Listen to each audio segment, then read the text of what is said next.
Glamour के रास्ते राजनीति में उतरी नवनीत राणा, क्या दिला पाएंगी बीजेपी को जीत? अपनों के बीच फंसा है पेच।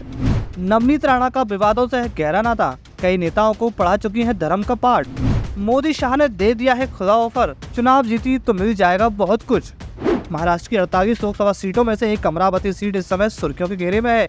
यहाँ से मायानगर की ग्लैमर दुनिया छोड़कर राजनीति में कदम रखने वाली नवनीत कौर राणा को बीजेपी ने अपना प्रत्याशी बनाया है। हालांकि नवनीत कौर राणा यहाँ से मौजूदा सांसद हैं। उन्होंने पिछले चुनाव में निर्दलीय प्रत्याशी के रूप में अमरावती से जीत हासिल की थी। 2019 के चुनाव में नवनीत राणा ने शिवसेना प्रत्याशी आनंदराव अडसूल को हराया था। उस समय नवनीत राणा एनसीपी के टिकट पर चुनाव लड़ी थी। 2009 के लोकसभा चुनाव में भी अमरावती सीट पर आनंदराव अडसूल का ही कब्जा था। अमरावती लोकसभा क्षेत्र में विधानसभा की 6 सीटें आती हैं। बड़नेरा से नवनीत कौर राणा के पति रवि राणा निर्दलीय विधायक हैं। अमरावती लोकसभा सीट पर लंबे समय से शिवसेना का कब्जा है। 1996 में शिवसेना के टिकट पर अनंतराव गोड़े ने जीत हासिल की थी, लेकिन 1998 में यह सीट शिवसेना की झोली से फिसलकर रिपब्लिकन पार्टी ऑफ इंडिया की झोली में आ गई थी।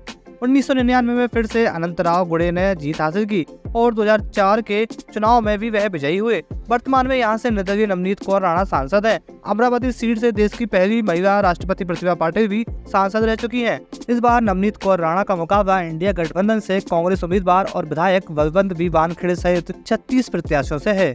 नवनीत कौर राणा को इस बार अमरावती फतेह करना इतना आसान नहीं दिखाई दे रहा है, क्योंकि उन्हें अपने ही गठबंधन से चुनौती मिल रही है। महायुति में शामिल प्रहार जनशक्ति पार्टी के संस्थापक ओम प्रकाश बाबाराव कडू उर्फ बच्चू कडू ने नवनीत को चुनौती देते हुए अपना प्रत्याशी दिनेश गणेश दास को मैदान में उतारा है। दरअसल बच्चू कडू ने शुरू में ही नवनीत को टिकट दिए जाने का विरोध किया था, लेकिन गठबंधन ने उन्हें ही टिकट दिया, इसलिए प्रहार जनशक्ति पार्टी ने यहाँ से अपना प्रत्याशी उतार दिया है।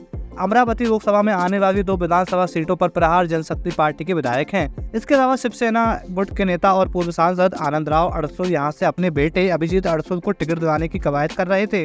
बेटी को टिकट नहीं मिलने से नाराज दोनों बाप बेटों ने नवनीत राणा का समर्थन नहीं करने का ऐलान कर दिया है।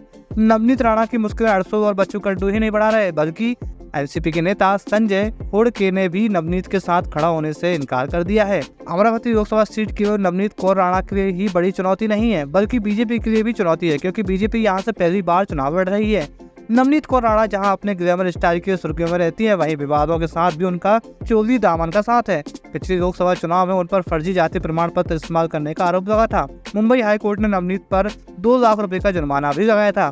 हालांकि सुप्रीम कोर्ट से उन्हें राहत मिल गई थी।